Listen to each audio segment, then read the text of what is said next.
இந்த கிளைமேட்க்கு பெரியவங்களுக்கு மட்டும் இல்ல, குழந்தைங்களுக்கும் கோல்ட் அண்ட் காஃப் வரும். சில குழந்தைங்க கஷாயம் குடிக்க மாட்டாங்க.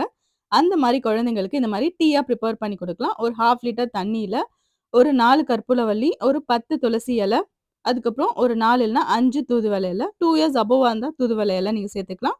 2 இயர்ஸ் பிலோவுக்கு தூதுவளை இல சேர்க்க வேணாம். இந்த மாரி நல்லா பாயில் ஆனதுக்கு அப்புறமா, அந்த வாட்டர ஃபில்டர் பண்ணிட்டு, கொஞ்சம் ஆறுனதுக்கு அப்புறமா, 1 ஸ்பூன் ஹனி சேர்த்து நல்லா மிக்ஸ் பண்ணி குடுத்துருங்க. இதுல கொஞ்சம் கூட கசப்பு தன்மை தெரியாது. கோல்டும் கொஞ்சம் கொஞ்சமா ரெட்யூஸ் ஆயிடும்.